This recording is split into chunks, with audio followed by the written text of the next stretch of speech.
kegiatannya dulu deh. Hari ini kan aku tadi habis syuting, baru pulang juga dari Surabaya kemarin, bener-bener baru pulang, masih hibernasi, tiba-tiba sama tim udah diisi kerjaan lain, tapi nggak apa-apa, aku juga udah lumayan lah, kemarin seharian istirahat, hari ini udah ada kerjaan lagi.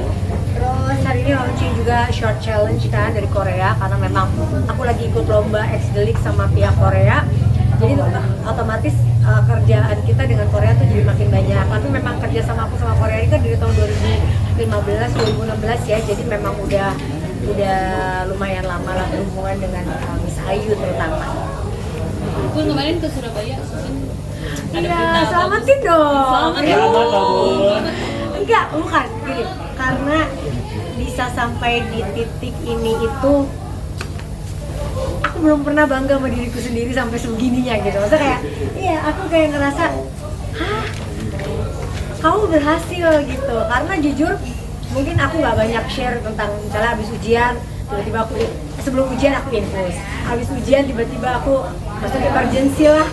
Apa kamu, cuma memang aku tidak share aja di sosmed. Tapi kenapa aku cerita ini, karena tidak mudah menurut aku. Dulu kenapa ngambil S3 tuh karena S2 tuh menurut aku kayak untuk ngambil S3 mungkin mirip lah sama S2 gitu ya.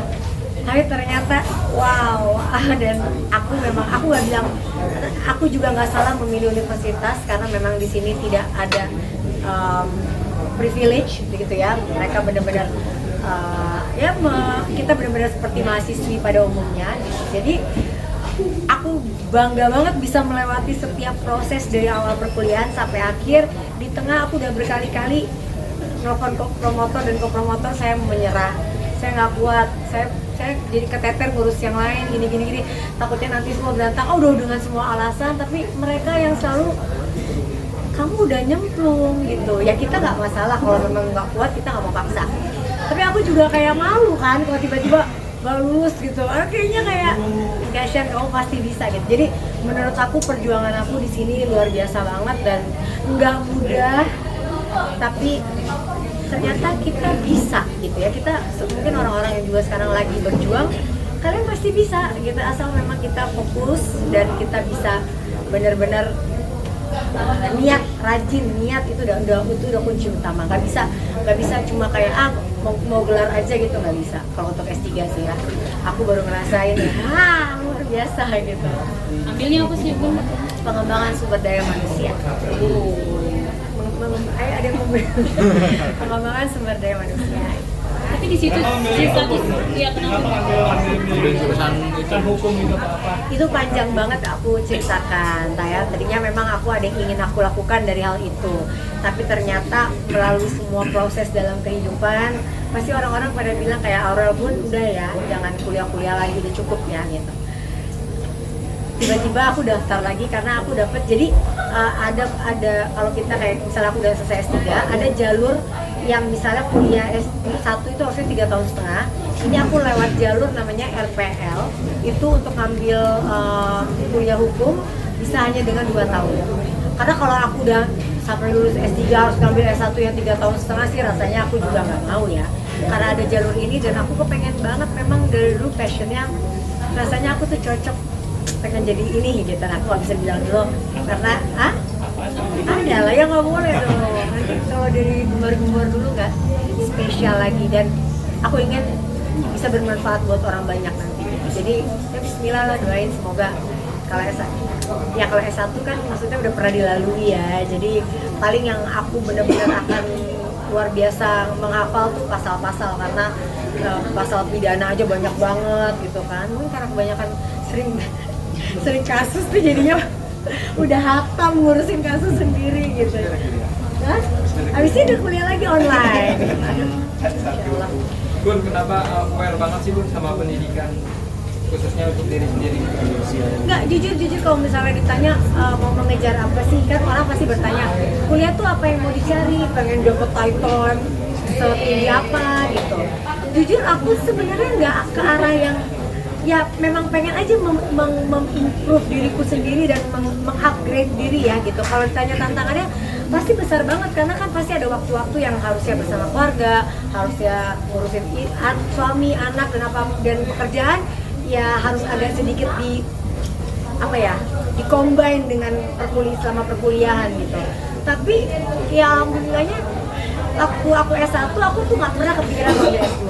Kenapa aku ambil S2 bisnis, waktu itu manajemen bisnis? Karena aku waktu itu baru menjalankan 2010 Ashanti Beauty Cosmetic dan itu besar banget. Tiba-tiba aku ada lagi di urusan finance, aku ada ya pokoknya gampang dibohongin kalau kita nggak ngerti bener-bener manajemen bisnis. Makanya aku ambil waktu itu 2 tahun waktu hamil Arsya kan. Terus begitu lulus S2 aku tuh happy gitu kayak karena aku ambil tesisnya juga tentang bisnis aku gitu. Jadi hatam lah gitu karena udah melewati juga. Terus kayak sekolah aku tuh seneng ya sekolah mungkin karena ayahku juga kan udah profesor gitu. Jadi dari dulu emang kayak dunia pendidikan itu deket dengan kami ya dari mulai ayah sama kakek gitu. Tapi nggak nyangka aku juga akan ada di titik itu gitu. Tiba-tiba aku kepengen ngambil S3. S3 memang aku ngerasa kayak mungkin kayak S2 lebih ini sedikit lah gitu. Tapi ternyata Masya Allah. Tapi ya makanya lulus sekarang tuh aku bahagianya kayak wah ini kalau kalian nggak bener-bener pengen belajar, kalau kalian bener-bener nggak serius, udah lah gitu. Jadi ya bukan jangan S2 S3 ya kalau memang bisa dan mampu nggak ada salahnya. Artinya ada pekerjaan baru yang akan Bunda cari gelar S3 Iya gitu? dong, pasti dong. Bukan pekerjaan sih, lebih ke profesi baru ya. Profesi baru yang insya Allah tujuan aku dengan profesi baru nanti bisa bermanfaat buat orang banyak.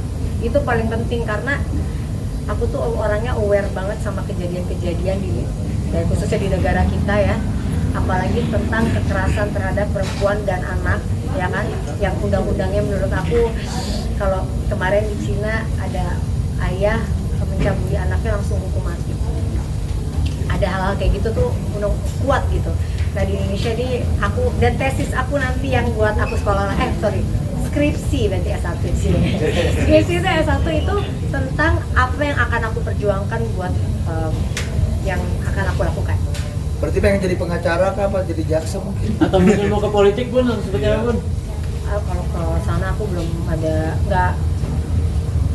belum ada pemikiran kalau aku tuh mau kuliah buat ke situ gitu ya. Tapi kan aku nggak mau ngomong kayak gini tiba-tiba itu adalah cara aku buat bisa membantu orang nanti lewat toolsnya itu kita belum tahu ya. Tapi belum ada kepikiran yang itu, tapi yang jelas untuk profesi baru udah pasti ada. Itu yang aku bilang tadi, aku juga nggak mau sebut dulu lah, orang belum selesai. Tapi ada tawaran mungkin dari parpol atau apa gitu? Dari dulu ya ada kan tawaran, cuma kan aku juga merasa kalau aku dengan masuk tadi yang Mbak bilang bisa berguna buat orang lain, aku mau. Tapi aku cuma takut apakah aku mampu untuk bisa bersuara tapi tanpa aku harus kenapa itu kan banyak perjalanannya, jadi nggak semudah itu. Nanti mudah-mudahan kita berproses ya, kayak aku bilang mau apa enggak aku belum bisa jawab sekarang karena aku jawab enggak tiba-tiba iya, aku jawab iya tiba-tiba enggak, jadi aku untuk hal itu belum bisa menjawab. Tapi intinya aku udah punya tujuan buat apa yang udah aku lakukan sekarang. Bun, profesi barunya bidang pemerintahan atau enggak sih Bun? Hah? Profesi barunya bidang pemerintahan atau enggak sih Bun? Atau LSM atau apa? Yes. Oh ya, saya. Bun sempat stres nggak sih Bun? Hukum ya. Kok LSM? Ya, kirain hukum saya. Ya bisa. Mas Anang sempat ngasih arah ke sana juga nggak sih, karena kan Aduh, Mas Anang itu pinter banget. Dia lulus S2-nya, tiap dia ke kampus Surabaya, dia jadi dosen.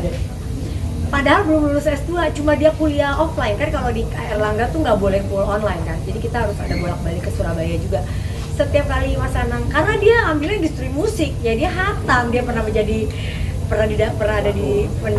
pelaku juga, dia juga pernah mengkritisi. Jadi dia udah hatam di dunia itu. Jadi dia ngambil tesis yang sesuai dengan apa yang memang dia perjuangkan dari dulu gitu. Nah, sekarang ya udah S3, udah masuk, bukan udah S3, udah 1 bulan jadi anak mahasiswa baru S3 di UNER juga. Bun, Berarti nanti stres nggak sih Bun ini kan dari S1, S2, S3 terus S1 lagi gitu? S1 laginya aku juga ngambil S1 lagi ini karena saat aku nanti mau menjadi yang profesi yang baru tadi, aku harus S1. Kalau enggak, kan S1 aku dulu politik, S2 aku business management, S3 aku PSDM, nggak ada yang linear kan. Nah untuk aku ke profesi itu, jadi gini, kenapa aku ada di profesi itu? aku mungkin cerita sedikit ke teman-teman. Jadi aku banyak banget podcast aku tentang kekerasan anak, tentang apa yang membantu ternyata ya mungkin kan sekarang ada Mas Denny juga gitu ya. Aku lumayan lah, mungkin belum sebesar Mas Denny, tapi ternyata podcast aku bisa membantu orang-orang ini mendapatkan keadilan hanya dari podcast. Jadi intinya memviralkan sesuatu yang bisa berguna. Jadi ada satu anak di Padang yang sampai sekarang ibunya berterima kasih banget karena ada kasus hukumnya yang kita bantu lewat jalurnya, mungkin ya hal-hal yang seperti tadi memviralkan, terus kita juga meminta tolong ke pihak yang berwajib di sana, kenapa ini belum masuk orangnya gitu-gitu. Dan itu ada 3-4 orang. Ya mungkin baru sedikit gitu, tapi aku ngerasa kayak aku punya kemampuan untuk bisa melakukan hal itu. Terus kalau aku sedikit-sedikit minta tolong sama teman-teman ya kayaknya kan gak enak ya, misalnya teman-teman penegak hukum gitu, misalnya kayak tolongin dong urusan ini, tolongin dong urusan itu, kayaknya kan minta tolong terus gitu. Kenapa nggak aku aja yang bisa melakukan itu buat orang lain? Itu yang paling penting. Bunda, kan dia pendidikan lagi dulu semuanya. Kenapa sebenarnya lebih ke kayak konsep banget soal pendidikan? Bukan konsen pendidikan, kalau tadi aku konsen banget sama urusan yang namanya kekerasan terhadap perempuan dan anak. Dulu aku disertasi aku yang 2 kali ditolak itu adalah tentang kekerasan terhadap perempuan dan anak. Cuma kemarin unsur PSDM-nya itu tidak terlalu banyak, jadi akhirnya aku 2 kali ditolak yang kekerasan terhadap perempuan dan anak. Padahal aku memang tadinya kuliah PSDM itu untuk itu gitu. Tapi 2 kali ditolak, akhirnya yang ketiga judul yang memang masih bersinggungan dengan aku sendiri, yaitu di dunia entertain. Nah makanya aku ngambil S1 ini yang jalur 2 tahun ini, ya lumayan lama juga 2 tahun ya. Sekarang 3 tahun, aku dulu lulus S1 3 tahun setengah.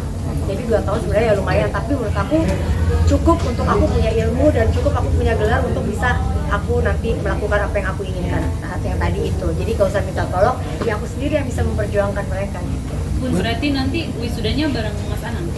Iya, Juni ini wisudanya Mas Anang, aku Azriel. 3 mudah-mudahan insya Allah. Karena aku masih ada 1 kan, ujian terbuka. Jadi ujian terbuka, sebenarnya ini udah lulus nih hitungannya, ujian tertutup selesai itu udah lulus. Tapi ujian terbuka lagi nanti adalah aku mempresentasikan depan banyak orang, mengundang orang-orang yang memang ingin aku undang untuk melihat ya presentasi akhir lah. Tapi sebenarnya kalau lulus ini udah selesai nih. Cuma tinggal pengukuhannya tuh di ujian terbuka. Tapi insya Allah habis pulang haji. Kamu nanti Belum haji ya Bunda. Belum haji ya Bunda. Jadi itu aku concern banget sama kekerasan terhadap anak itu, memang karena mungkin aku orang yang pernah terdampak ya, menjadi orang yang pernah mendapatkan hal yang tidak baik selagi aku kecil, walaupun mungkin belum terlalu jauh, tapi aku pernah mengalami dan itu mempengaruhi pola aku saat aku tumbuh dan bagaimana aku dalam bertumbuh, dalam aku memilih pasangan, dalam banyak hal. Dan untungnya Allah masih nyelamatin aku nih, punya pasangan yang alhamdulillah gitu, kita bisa sampai sekarang gitu. Tapi kalau dulu aku mungkin nggak ditolong sama Allah, aku nggak tahu juga aku jadi apa saat itu. Jadi aku kenapa concern banget setiap ngomongin ini tuh panas, apalagi ngelihat orang-orang bapak perkosa anak, ibu kena apa, yang ini gak usah ngomong orang luar ya, yang kandung-kandung ini orang gila-gila ini loh itu, ya kan, yang gila-gila kan yang kamu saudara tapi kamu melakukan hal yang begitu itu kan, dan makin banyak nih kesini nih gitu. Kenapa? Karena saat kalian menikah karena nikah pengen doang, pengen nikah, pengen enak gitu kan, tapi nggak pernah ada kalian itu harus apa, sekolah pernikahan dulu deh 3 bulan atau berapa kali, menikah tuh begini loh, menikah nanti akan ada ini loh, menikah tuh harus begini loh. Ya kan kita nikah ya asal nikah aja. Nah itu akan aku perjuangkan gimana caranya supaya orang sebelum menikah, karena punya anak tuh tanggung jawabnya besar gitu. Banyak anak banyak rezeki betul, tapi tanggung jawabku juga besar sebagai bapak, sebagai ibu. Bagaimana kalian nggak pernah tahu apa dampak dari masa kecil kita ke cara kita nanti hidup tumbuh di saat kita besar. Jadi anak-anak Indonesia kalau mau jadi anak-anak yang hebat, dimulainya dari mana? Dari rumah. Oh kan pada mencerah nih langsung, iya kan bener. Dari rumah itu tuh paling penting. Jadi ya mudah-mudahan lah. Persiapan haji Bun. Bun, pengalaman enak apa sih Bun? Mungkin haji ini reward dari salah satu nazar juga iya, mungkin haji.